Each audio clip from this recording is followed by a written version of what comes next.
Babylon का स्वर्ण साहूकार। सोने की 50 मोहरें रोडन ने इससे पहले कभी नहीं देखी थी। वह बेबीलोन का अव्वल दर्जे का भाला बनाने वाला कारीगर था। पहली बार उसका चमड़े का बटवा इस कदर सोने से भरा हुआ था। वह अब तक के सबसे उदार बादशाह के किले में चौड़े रास्ते पर आ गया था। उसके हर कदम पर उसके बटुए से भरे सोने के सिक्के खनक रहे थे। उसकी खुशी बढ़ा रहे थे। सोने के सिक्कों से आती आवाज उसे अब तक सुने सभी संगीतों में सबसे मधुर लग रही थी। सोने के 50 सिक्के, इतना सारा उसने शायद ही कभी अपनी इच्छी किस्मत की कल्पना की थी। खनकते सिक्कों में ऐसी कौन सी ताकत होती है? उनसे वह जो चाहता खरीद सकता था। एक बड़ा घर, जमीन, जानवर, ऊंट, घोड़े, रथ, कुछ भी जिसकी उसे इच्छा होती। इन सिक्कों का अब उसे क्या करना चाहिए? वह शाम जब वह अपनी बहन के घर जाने वाले रास्ते की तरफ मुड़ा तो वह उसके अलावा और कुछ सोच ही नहीं पाया। रास्ते पर वह उन्हें चमकते भारी भरकम सोने के टुकड़े के अपने पास होने की खुशी में ही खोया रहा। कुछ दिन बीतने लगे। एक शाम व्याकुल रोडन मैथन की दुकान पहुंचा। वह सोना उधार देने का काम करता था और गहने और विलक्षण कपड़े बेचने से भी जुड़ा हुआ था। दाएं या बाएं सजाकर रखने गए चमचमाते गहनों की और देखे बिना वह सीधे अंदर बने कमरे की तरफ जा पहुंचा। वहां उसे मृदुभाषी मैथन अपने आसन पर तकिए से टेक लगाए हुए खाता हुआ दिखा। उसे उसके काले नौकर ने परोसा था। उसे देखते ही रोडन बोला, काफी दिनों से मैं समझ नहीं पा रहा हूं कि क्या करूं, इसलिए आपसे सलाह लेने आया हूं। मैथन के सामने वह बेजान सा, उखड़ा उखड़ा सा खड़ा था और चमड़े की जैकेट के पीछे से उसके सोने के बाल साफ नजर आ रहे थे। मैथन ने अपने पतले और हल्के पीले चेहरे से दोस्ती भरी आवाज बिखेरी, ऐसी क्या मूर्खता तुमने कर दी कि तुम्हें स्वर्ण साहूकार की मदद लेनी पड़ी है? क्या तुम जुए की मेज पर हार कर आए हो? मैं तो तुम्हें बहुत सालों से जानता हूं। तुम्हें कभी किसी परेशानी में मेरी सलाह की जरूरत नहीं पड़ी। नहीं नहीं, ऐसी कोई बात नहीं है। मुझे सोना नहीं चाहिए, बल्कि मैं एक समझदारी भरी सलाह के लिए यहाँ आया हूँ। क्या कहा? क्या कहा? इस आदमी ने क्या कहा? कोई भी आदमी सुनार के पास सलाह लेने नहीं आता। मेरे कानों ने जरूर कुछ गलत सुन लिया है। उन्होंने बिल्कुल सही सुना है। क्या ऐसा भी हो सकता है रोडन भाला बनाने वाला बाकी लोगों से ज्यादा धूर्त हो सकता है, क्योंकि वह मैथन के पास सोना पाने के लिए नहीं आया है, बल्कि सलाह के लिए आया है। मेरे पास बहुत से लोग अपना कर्ज चुकाने के लिए सोना लेने आते हैं, लेकिन सलाह लेने कोई नहीं आता। वे नहीं जानते कि सुनार से अच्छी सलाह कौन दे सकता है। जिनके पास लोग तब आते हैं जब परेशानी में होते हैं। उसने आगे कहा, रोडन बैठो और मेरे पास खाना खाओ। तुम आज शाम मेरे मेहमान रहोगे। एंडो, उसने अपने काले नौकर को आदेश दिया, भाला बनाने वाले मेरे दोस्त रोडन के लिए दस्त खाना बिछाओ। जो मुझसे सलाह लेने के लिए आया है वह मेरा सबसे सम्मानित मेहमान है। उसके लिए खाना लगाओ और मेरा सबसे बड़ा कप उसकी खिदमत में पेश करो। हमारे पास मौजूद बेहतरीन शराबों में से कोई शराब अच्छे से चुनकर लाओ और उसे खूब पिलाओ। अब बताओ, क्या परेशानी है तुम्हारी? बादशाह ने मुझे उपहार दिया है। बादशाह का उपहार? बादशाह ने तुम्हें उपहार दिया है और उससे तुम्हें परेशानी हो रही है? ऐसा कैसा उपहार है? मैंने शाही फौज के लिए नई तरह का भाला की तैयार किया था, जिसमें मैंने एक नई चीज जोड़ी थी। ये चीज बादशाह को बेहद पसंद आई, जिसके बदले में उन्होंने मुझे सोने की 50 मोहरें उपहार में दे दी। और अब मैं समझ नहीं पा रहा हूँ कि इनका क्या करूं। पूरे दिन जैसे जैसे सूरज आसमान में चढ़ता जाता है, हाथ जोड़े लोग मेरे पास इसमें से कुछ हिस्सा मांगने आते रहते हैं। ये कोई बड़ी बात नहीं। ज़्यादातर लोगों की इच्छा होती है कि वे ज़्यादा से ज़्यादा सोना रखें, और वे चाहते हैं कि जिसके पास आसानी से सोना आ जाता है उसे भी वे बांटना चाहते हैं। लेकिन क्या तुम न नहीं करना पाते हो? क्या तुम्हारी इच्छा शक्ति तुम्हारे पंजों जितनी सख्त नहीं रह सक पाई है? बहुत सारे लोगों को मैं मना कर चुका हूँ, फिर भी कभी भी मैं आसानी से हाँ कर गया तो क्या कोई अपनी बहन को न कह पाएगा जिससे वह साथ वह गहराई से जुड़ा होता है? निश्चित तौर पर वह तुम्हारी बहन कभी नहीं चाहेगी कि वह इनाम की खुशी का आनंद तुम्हें न लेने दे। लेकिन अपने पति आरामान की खातिर तो ऐसा कर सकती है, जिसे वह अमीर व्यापारी के रूप में देखना चाहती है। वह महसूस करती है कि उसे शायद ऐसा मौका न मिल सके, और वह मेरे आगे गिड़गिड़ा कर उसके लिए कर्ज के रूप में उस सोने को मांग रही है, ताकि उसका पति खुशहाल व्यापारी बन जाए, और तब उससे होने वाले मुनाफे में से वह अपना कर्ज मुझे चुकता करेगा। मेथल ने कहा, मेरे दोस्त, ये तो बेहद अहम मुद्दा तुम लेकर आए हो चर्चा करने के लिए। सोना अपने मालिक के ऊपर गहरी जिम्मेदारी भी लेकर आता है, और इसी के साथ उसका बर्ताव भी अपने लोगों के साथ बदल जाता है। सोने के मालिक के अंदर यह डर होता है कि या तो वह इसे खो देगा या उसे धोखे में डालकर उससे सोना हड़प लिया जाएगा। इसके साथ ही अपने पास सोना होने के अंदर ताकत की भावना भी महसूस होती है, और कुछ अच्छा करने का सोच भी पैदा होता है। इसी तरह सोना पास हो तो मौके भी आसपास नजर आने लगते हैं, जबकि मालिक का अच्छा सोच भी उसे परेशान डाल सकता है। क्या तुमने कभी निनेवे के उस किसान के बारे में सुना है जो जानवरों की आवाज भी समझ सकता था? मैं इसके बारे में ज्यादा जिक्र नहीं करता हूँ, क्योंकि वह ऐसी कहानी नहीं है जिसे कांसे की ढलाई वाली मिट्टी के पास वाले करने वाले को बैठकर सुनाया जाए।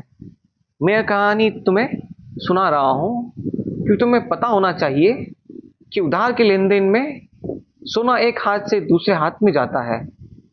यह किसान, जो कि पशुओं को आपस में बातें करते सुनता रहता था और समझता था कि वे क्या बातें करते हैं, हर शाम को उनके बाड़े में घंटों समय बिताता और उनकी बातें सुनता था। एक शाम उसने सुना कि उसके बाड़े का बैल साथी गधे से अपनी दुश्वारियों का रोना रो रहा था। मैं तो सुबह से लेकर शाम तक हल खींचता रहता हूँ, चाहे कितनी भी कड़ी धूप हो या चाहे कितनी भी थकान मेरे अंदर भरी हो, या भारी जुआठे से मेरी गर्दन पर कितने ही चोट के निशान क्यों ना आ पड़े हो, मुझे काम करना ही पड़ता है। लेकिन दूसरी तरफ तुम हो जो बड़े मजे से रहता है, तुम्हें रंगीन कंबल में लपेट कर रखा जाता है, और अपने मालिक को वहां वह चाहे धोने के अलावा, तुम्हें वहां जाने के अलावा और कोई काम नहीं रहा होता। वो उसे कहीं नहीं जाना होता तो तुम्हें दिन भर आराम ही करना होता है और हरे मैदान में घास खानी होती है। अब गधा अपनी नाक के दुष्चक्र के बावजूद अच्छा जीव था और बैल से हमदर्दी रखता था। उसने बैल से कहा, मेरे अच्छे दोस्त, तुम वाकई कड़ी मेहनत करते हो और मैं तुम्हें आराम दिलाने की कोशिश करता हूँ। तुम ऐसा करना, जब सुबह का नौकर तुम हल में लगाने के लिए ले जाने लगे तो जमीन पर ही पड़े रहना और उससे कहना, उसे ऐसा जताना कि तुम बीमार हो और काम नहीं कर सकते हो। अपने दोस्त गधे की सलाह मानकर बैल ने वैसा ही किया। तो वह नौकर किसान के पास पहुंचा और उसकी हालत के बारे में बताया कि बैल बीमार है और वह खेत नहीं जोत पाएगा। किसान ने कहा, तब गधे को ले जाओ और उससे खेत जोतवाओ, क्योंकि खेत जोतना तो जरूरी है। पूरे दिन गधे को खेत जोतना पड़ा, जिसकी मंशा केवल इतनी थी कि वह अपने दोस्त की मदद कर सके। जब रात हुई और उसे हल से निकाला गया तो उसके दिल में कड़वाहट थी और उसके पैर थकान से कांप रहे थे और जुआटे की वजह से उसकी गर्दन में घाव हो गया था। रात में फिर किसान बाड़े में उनकी बातें सुनने के लिए बैठ गया। बेल ने पहले शुरुआत की और कहा, तुम वाकई मेरे अच्छे दोस्त हो। तुम्हारी समझदारी भरी सलाह मानकर मैं पूरे दिन आराम कर पाया। जवाब में गधे ने कहा, और मैं तमाम सहृदय लोगों की तरह अपने दोस्त की मदद करने चला और बदले में खुद ही उसके काम में जोत दिया गया। अब के बाद तुम अपना हल खुद ही चलाना, क्यों मैंने सुना है कि मालिक ने नौकर से कहा है कि अगर तुम दोबारा यहाँ दिखे तो तुम्हें कसाई के पास भेज देंगे। इसके बाद दोनों ने एक दूसरे से ज्यादा बात नहीं की। इसके बाद उसकी दोस्ती भी खत्म हो गई। क्या तुम इस कहानी के सबक के बारे में बता सकते हो? रोडन ने जवाब दिया, ये एक अच्छी कहानी थी, लेकिन मुझे इसमें सबक जैसा तो कुछ नजर नहीं आया। मैंने हालांकि तुमसे ऐसी उम्मीद नहीं की थी, लेकिन इसमें सबक है और बेहद सरल। यह कुछ इस तरह है, अगर तुम अपने दोस्त की मदद करना चाहते हो तो यह कुछ ऐसी होनी चाहिए कि उसका भार तुम्हारे कंधों पर न पड़ जाए। मैंने तो इसके बारे में सोचा ही नहीं था। यह तो वाकई समझदारी भरा सबक है। मैं नहीं चाहता कि मेरी बहन के पति का बोझ मेरे कंधों पर आ जाए। ये लिए बताओ, तो बहुतों को उधार देते हो तुम तो बहुतों को उधार देते हो, क्या उधार लेने वाले तुम्हें वापस नहीं करते हैं? मैथन मुस्कुराया और उसकी मुस्कान एक अनुभव के धनी इंसान के तौर पर थी।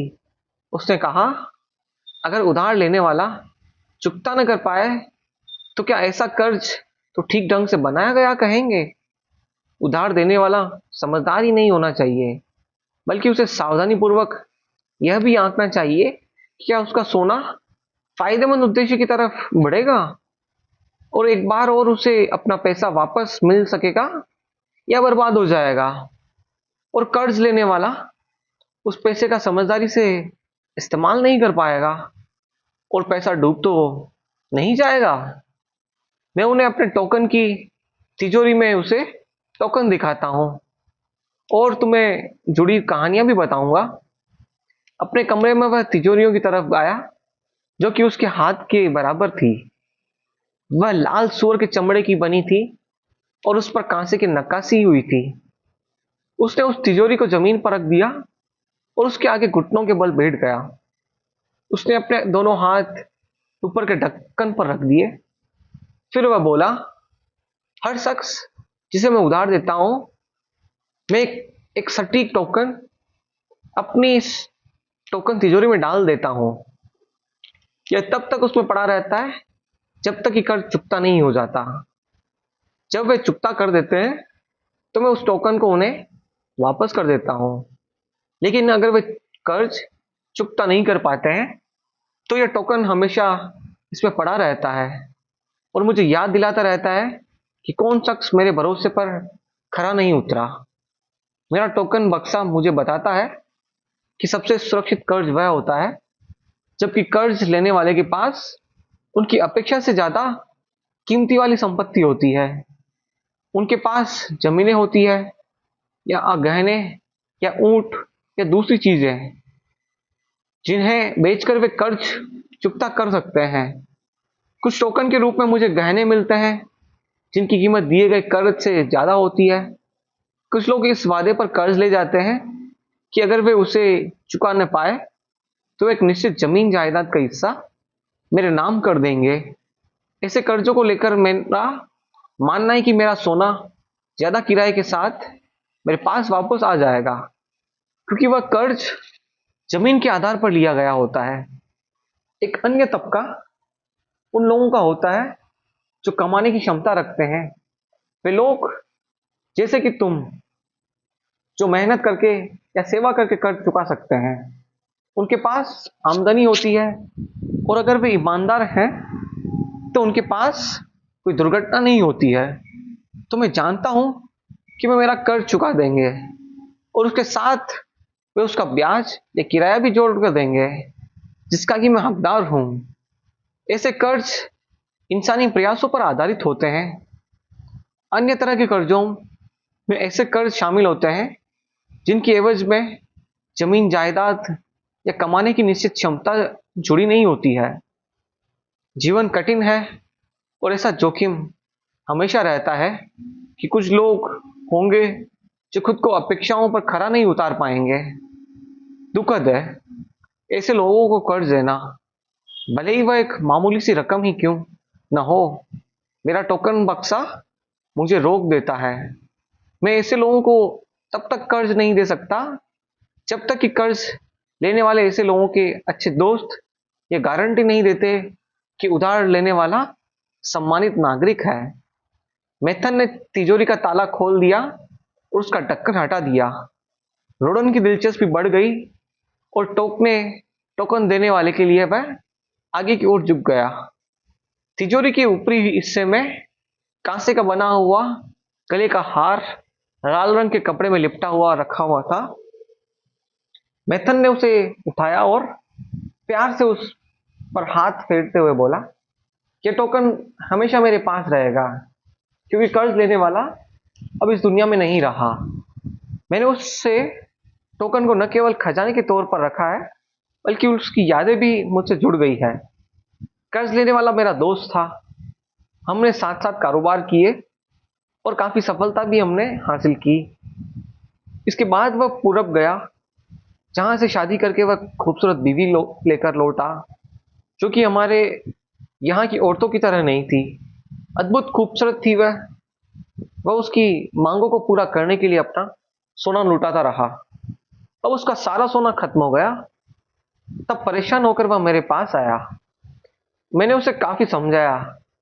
मैंने उससे कहा कि मैं ज्यादा से ज्यादा एक बार उसकी मदद कर पाऊंगा ताकि वह अपने पूरा दिन वापस हासिल कर ले।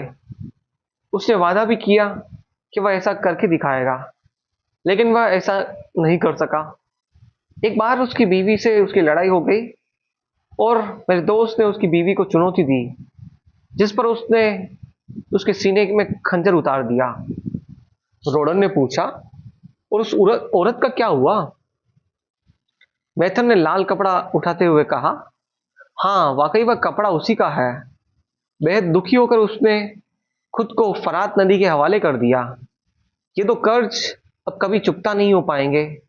तिजोरी तुम्हें बताती है रोडन की भावुक लोग कर्ज देने के लिहाज से सुरक्षित जोखिम नहीं है। अब देखो, बिल्कुल अलग चीज। बेल की रीढ़ की हड्डी से बनी अंगूठी दिखाते हुए उसने कहा, यह एक किसान की अंगूठी है। मैंने उसकी औरत के कपड़े खरीदे हैं। टिड्डियों के हमले की वजह से उसकी खेती चौपट हो गई थी। उसके पास खाने को कुछ नहीं था। मैंने उसकी मदद की और जब नई फसल हुई तो उसने मुझे कर्ज लौटा दिया। बाद में वह फिर मेरे पास एक बार आया और बहुत दूर देश की अजीब सी बकरियों के बारे में मुझे बताने लगा। इसके बारे में उसे एक यात्री ने बताया था। उन बकरियों के बाल लंबे होते हैं और काफी नरम होते हैं। उनसे बेहद नर्म और खूबसूरत कपड़े तैयार किए जा सकते हैं। कहा जाता है कि बेबीलोन में उनसे बेहतर कपड़े नहीं हो सकते। वह उन बकरियों का झुंड खरीदना चाहता था लेकिन उसके पास पैसे नहीं थे। इसलिए मैंने उसे सोना उधार दिया ताकि वह सफर पर निकल सके और बकरियों को खरीद कर लौट सके। अब उसने यहाँ झुंड पालना शुरू कर दिया और अगले साल तक मैं बेबीलोन के अमीरों को चौंकाने वाला कपड़े दिलाऊंगा जो कि उनके अब तक के जीवन के सबसे महंगे कपड़े साबित होंगे। मैं उनसे कहूंगा कि आप खुशकिस्मत हैं कि ये कपड़े खरीद पा रहे हैं। जल्दी मैं उनकी ये अंगूठी उसे लौटा दूंगा। वह अपना कर्ज चुकाने पर जोर देता है। रोडन ने पूछा, कुछ उधार लेने वाले ऐसे करते हैं क्या? मुझे लगता है कि जब वे पैसा कमाने के लिए किसी उद्देश्य के तहत कर्ज लेते हैं तब वे ऐसा करते हैं, लेकिन अगर वे बिना सोचे समझे कर्ज लेते हैं तो मैं उन्हें सतर्क करता हूं कि वे दोबारा सोना हाथ में नहीं पा सकेंगे। रोडन ने अपने हाथ में अनोखे तरह के रत्न जड़ित सोने का एक भारी कंगन उठाते हुए मैथन की दरख्वास्त की, मुझे इस बारे में बताओ। मेथन ने चुटकी लेते हुए कहा, मेरे अच्छे दोस्त को महिलाएं ज्यादा लुभाती है। इस पर मजाकिया प्रतिक्रिया करते हुए रोडन ने कहा, मैं अब भी तुम्हें काफी छोटा हूं ना। मेथन ने कहा, मैं मानता हूं, लेकिन अगर तुम किसी रोमांटिक मामले के चक्कर में हो तो वैसी बात नहीं है। यह कंगन एक मोटी और झुर्रियों वाली महिला के है। वह इतना ज्यादा बात करती है और काम की बात इतनी छोटी कि मेरा सिर दर्द करने लगता है। कभी उनके पास ढेर सारा पैसा था और वे अच्छे ग्राहक हुआ करते थे, लेकिन बुरा समय उन पर भी आया। उस औरत का एक बेटा था जिसे वह व्यापारी बनाना चाहती थी, लेकिन वह मेरे पास आई और सोना उधार लिया ताकि उसका बेटा एक कारवां में साझेदार बन सके। उस कारवां का मालिक अपने ऊंटों से एक शहर में खरीदारी के लिए पहुंचा था और उसे लेकर दूसरे शहर में जाने वाला था। वह कारवां का मालिक धूर्त साबित हुआ और उसने इस महिला के बेटे को दूर शहर में बेसहारा छोड़ दिया। उसके पास न खाने के लिए पैसे बचे थे और न कोई जान पहचान का ही उसके साथ था। वह कारवां मालिक उसे सोता छोड़कर रात में ही अपना कारवां लेकर निकल गया था। हो सकता है कि अब वह युवक थोड़ा और बड़ा हो तो मेरा कर्ज चुका दे, लेकिन यह केवल अपना अनुभव भर ही है। लेकिन मेरा मानना है कि जो गहना मुझे मिला वह वाकई बेशकीमती है और कर्ज की रकम के बराबर है। क्या उस महिला ने आपसे कर्ज लेते समय कोई सलाह ली थी? दूसरे तरीके से ली थी। उसने खुद को मेरे सामने ऐसे पेश किया था जैसे कि उसका बेटा बेबीलोन का बहुत बड़ा रईस हो और ताकतवर आदमी हो। उसे कोई सलाह देने से वह नाराज हो सकती थी। मुझे हल्की सी चिड़की दी उसने। मैं उस लड़के की अनुभवहीनता को लेकर जोखिम के बारे में जानता था, लेकिन जब वह कर्ज के बदले गिरवी के तौर पर गहना दे रही थी तो मैंने उसे कुछ नहीं कहा। मेथन ने रस्सी से बंधे बंडल को दिखाते हुए आगे कहा, यह एक ऊंट व्यापारी नोबातुर का है। उसने अपनी औकात से बढ़कर एक झुंड खरीद लिया था और चुकाने के लिए उसके पास पैसे नहीं थे। तब वह यह बंडल लेकर मेरे पास आया था। मैंने उसकी जरूरत के हिसाब से कर्ज दिया। वह एक बुद्धिमान कारोबारी था। मुझे उसके फैसले लेने की क्षमता पर भरोसा है और मैं उससे बिना सोचे समझे ही कर्ज दे देता हूं। उसके उनके टोकन मेरे बक्से में ज्यादा दिन नहीं टिकते हैं और आते जाते रहते हैं। बेबीलोन के बहुत से कारोबारियों में मेरा काफी भरोसा है। वे ईमानदार हैं और उनका व्यवहार भी सम्मानजनक है। अच्छे कारोबारी हमारे शहर की संपत्ति है और उन्हें सहयोग देने में मुझे भी फायदा मिलता है और इस तरह से कारोबार आगे बढ़ता है और बेबीलोन भी खुशहाल रहता है। अब मेथोन ने फिरोजी रंग के एक झिंगूर को टोकन बक्से में निकाला और गणा में जोर से जमीन पर पटक दिया। फिर उसने कहा, यह मिस्र का कीड़ा है। जिसने मुझे यह टोकन दिया था वह मेरा कर्ज लौटाने की जरा सी भी चिंता नहीं थी। जब मैं उसके पास तगादे के लिए पहुंचता तो वह कहता, मैं कैसे कर्ज चुका सकता हूं जब मेरा बुरा वक्त चल रहा है। तो तुम्हारे पास तो पहले से ही बहुत ज्यादा पैसा है। अब बताओ कि मैं क्या करूं। उसके पिता ने यह टोकन दिया था। वह कम संसाधनों वाले जिम्मेदार इंसान है जिन्होंने अपने बेटे के कारोबार को जमाने के लिए अपनी जमीन और पशुओं का झुंड गिरवी रख दिया था।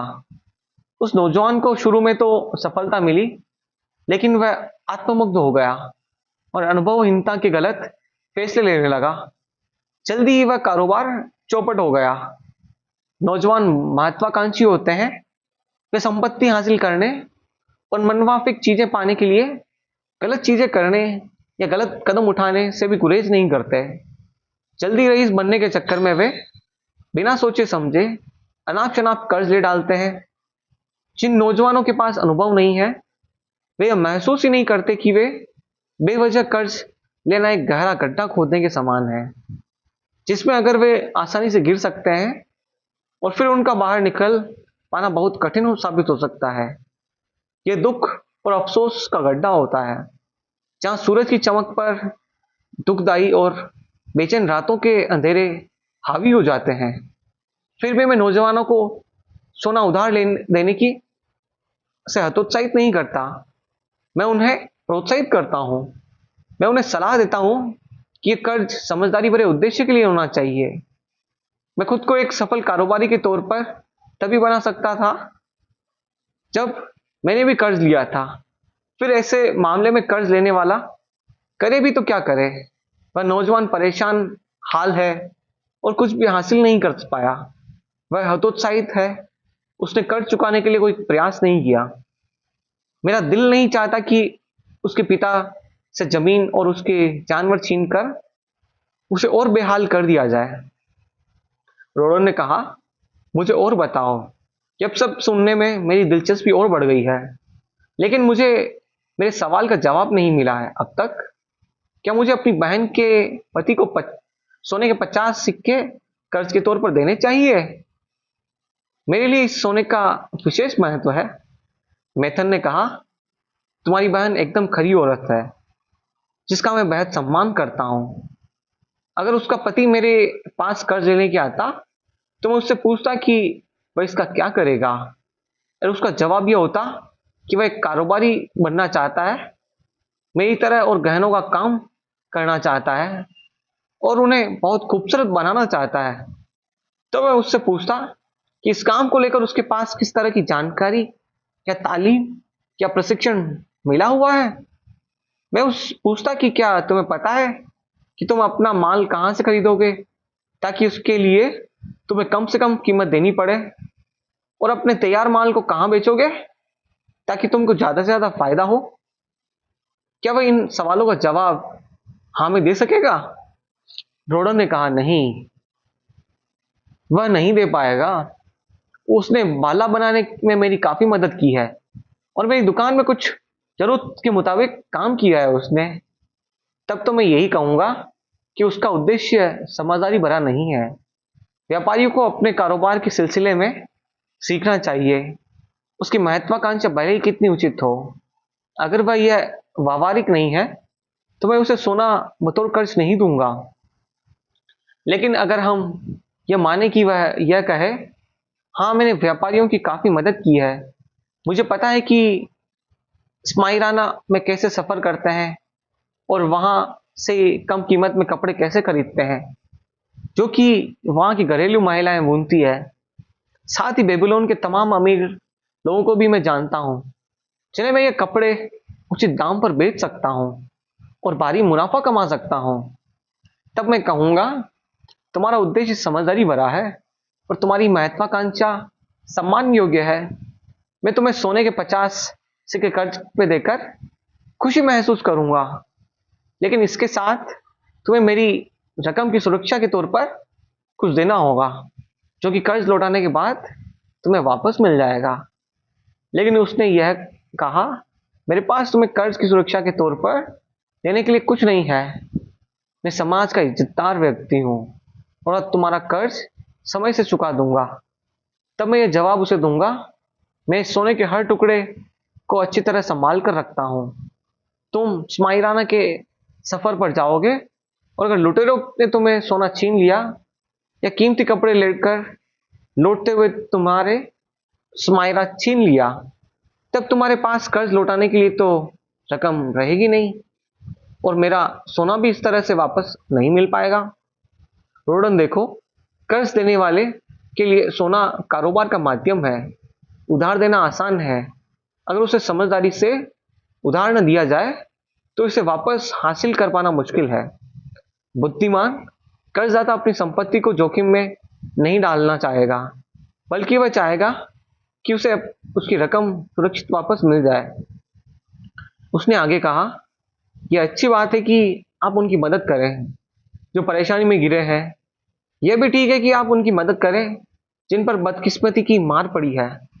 उन लोगों की मदद करना भी अच्छा है जो आगे बढ़ना चाहते हैं और खुद को मूल्यवान नागरिक के रूप में स्थापित करना चाहते हैं। लेकिन मदद हमेशा बुद्धिमानी भरी और समझदारी भरी होनी चाहिए। नहीं तो किसान के गधे की तरह मदद करने के चक्कर में दूसरों का बोझ हमारे ऊपर ही लग जाएगा। रोडन, एक बार फिर मैं तुम्हें अरे सवाल से भटक गया, लेकिन मेरा जवाब सुनो। अपने सोने के 50 सिक्के बचा कर रखो। तुम्हारे पास जो रकम है वह तुमने मेहनत से कमाई है, और तुम्हें जो इनाम मिला है वह केवल और केवल तुम्हारा है, और तुम्हारे हिस्से का कोई दूसरा दावा भी नहीं कर सकता जब तक कि तुम अपनी इच्छा से उसे अपनी रकम न दे दो। अगर तुम इस रकम से कुछ इस तरह से कर्ज दो ताकि तुम कुछ कमा भी सको, तो हर तरह से देख सुनकर और बहुत सावधानी से ही कर्ज देना। मुझे सोने का बेकार पड़े रहना ठीक नहीं लगता, लेकिन मुझे इसे अत्यंत जोखिम में डालना भी बिल्कुल पसंद नहीं है। भला बनाने वाले के तौर पर तुम कितने साल से मेहनत कर रहे हो? 3 साल से। बादशाह से मिले उपहार से अलग तुमने अब तक कितनी बचत की है? सोने की 3 मोहरें।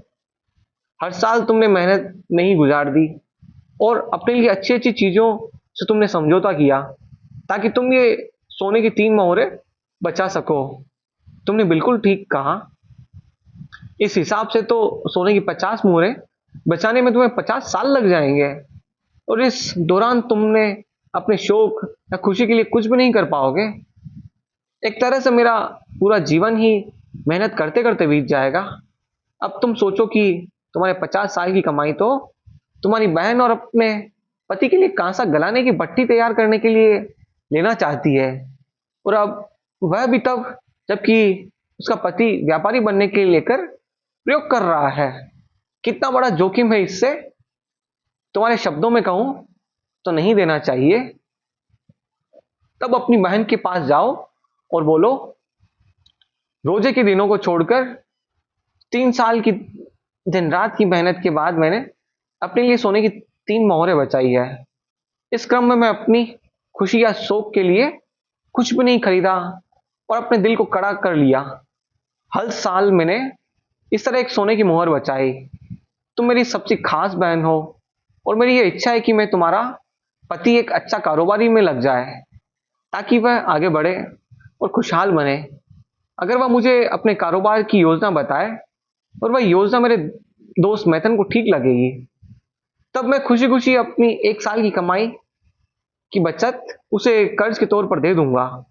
लेकिन उसे साबित करना होगा कि वह सफल होगा। तो मैंने जो कहा बस इतना करो, और अगर उसे यह ठीक लगता है तो उसकी आत्मा कहती है कि वह सफल हो सकता है, तो वह साबित करे। अगर वह विफल हो जाता है तो उस पर इतना भार नहीं पड़ेगा कि वह तुम्हारा उधार चुकता न कर सके। मैं सोना उधार देने का कारोबार करता हूँ, क्योंकि मेरे पास कारोबारी जरूरत से अधिक सोना मौजूद है।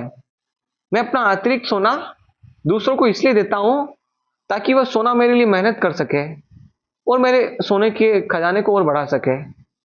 मैं यह तो नहीं चाहूंगा कि अपने सोने को खो देने के जोखिम में डाल दूं, जिसके लिए मैंने कड़ी मेहनत की है और अपने आप को तमाम खुशियों और शौक से वंचित रखा है।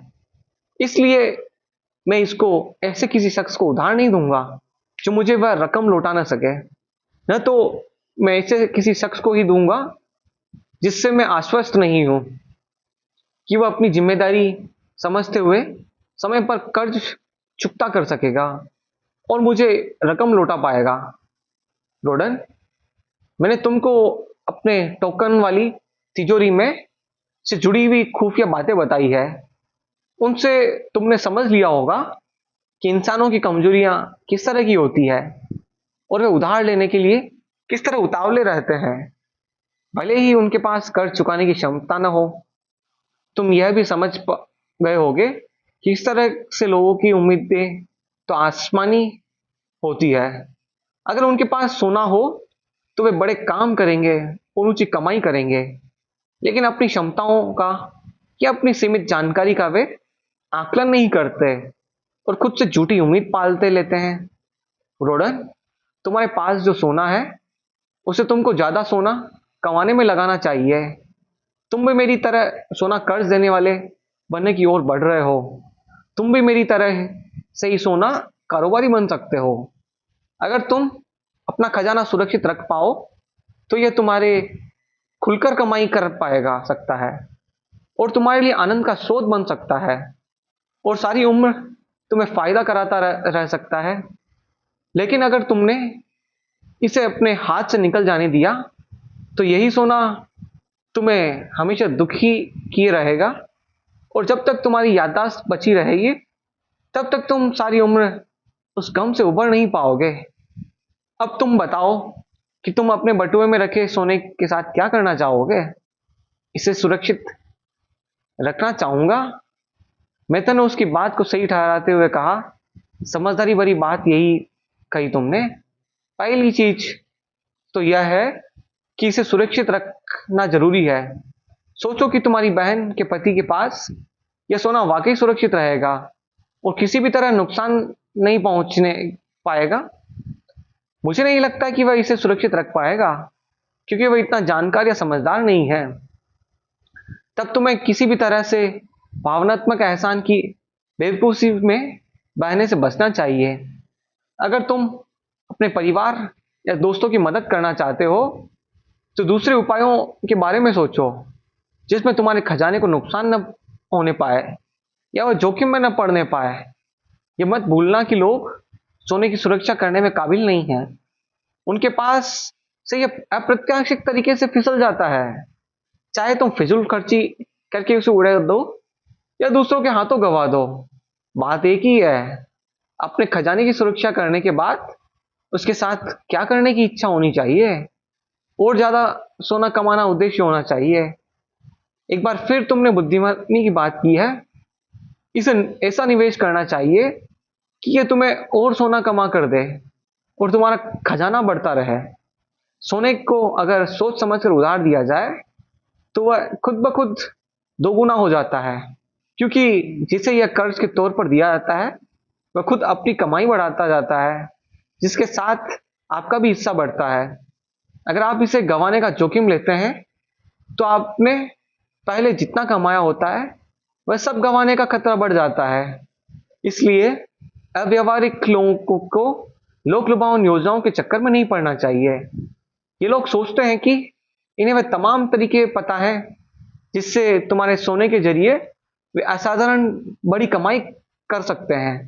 ऐसी योजनाएं सपने देखने वालों का ख्याली पुलाव होती है जो पूरी तरह नौसिखिए होते हैं और व्यापार के नियमों से अनजान रहते हैं। अपने खजाने से कमाई को लेकर आपको भी रूढ़िवादी बने रहने की जरूरत है और ज्यादा कमाने के चक्कर में नहीं पड़ना चाहिए, बल्कि थोड़ा ही कमाए लेकिन अपना खजाना बचाए रखने में ज्यादा बुद्धिमानी है। सामान्य आदमी से परे अगर कोई ज्यादा कमा कर देने का वादा करके आपका खजाना हासिल करना चाहता है तो इससे नुकसान के अलावा और कुछ हाथ नहीं आने वाला है। ऐसे लोगों को और उद्यमों का साथ पकड़ने की कोशिश करें जिनकी सफलता स्थायी और स्थापित हो चुकी हो। इससे आपके खजाने को भी सुरक्षित दायरा मिल सकेगा और उसका समझदारी से उपयोग होगा और अभी भी लोग अपने अनुभव और समझदारी से इसे बचाने के भी उपाय करेंगे और बढ़ाने में भी मदद करेंगे। इस तरह आप अपनी बदकिस्मती को अपने से दूर रख सकते हैं और ऐसे लोगों की श्रेणी में शामिल हो सकते हैं जिन्हें ईश्वर ने सोना देकर उनसे अपना भरोसा कायम रखा है। जब रोडन ने उसकी बेशकीमती सलाह के लिए उसका शुक्रिया अदा किया और चलने को हुआ तब मेथन ने उसे एक कहावत सुनाई, बादशाह के उपहार मैंने तुम्हें काफी समझदार बनाया है। तुम्हें 50 सोने की मोहरें मिली है क्योंकि तुम निश्चित रूप से सभी से अलग हो, होशियार हो। बहुत सारे लोग तुम्हें बहलाने फुसलाने की कोशिश करेंगे, बहुत सारी सलाह भी तुम्हें देने वाले मिलेंगे। तुम्हें तमाम ऐसे खोखले मौके दिखाए जाएंगे जिसमें तुम्हें सोचने से कहीं ज्यादा फायदा नजर आएगा। ऐसे मौके पर मेरे टोकन बक्से के जरिए तुम्हें सुनाई गई कहानियां तुम्हें सुरक्षित रखने में मदद करेगी और तुम सोने का एक टुकड़ा भी किसी को देने से पहले अच्छी तरह तय करके ही देना कि एक तो वह दूसरे शख्स के हाथों में सुरक्षित रहेगा और दूसरा कि जब तुम चाहो उसे वापस पा सकोगे। अगर तुम्हें मेरी सलाह ठीक लगे और आगे भी मेरी जरूरत पड़े तो बिना सोचे मेरे पास लौट आना। मुझे तुमसे बात करके खुशी होगी। जाते जाते यह भी पढ़ते जाओ जो मैंने अपने टोकन बक्से के नीचे लिख रखा है, यह कर्ज लेने वाले और उधार देने वाले पर बराबर लागू होता है। एक बड़े नुकसान से लाख गुना बेहतर है कि थोड़ा सतर्क रहें। कितनी अच्छी बात कही है, हमें यह सबको याद रखनी चाहिए। अगले चैप्टर में हम बेबीलोन की दीवारों के बारे में सुनेंगे, तो अगले चैप्टर के लिए थोड़ा वेट करते हैं।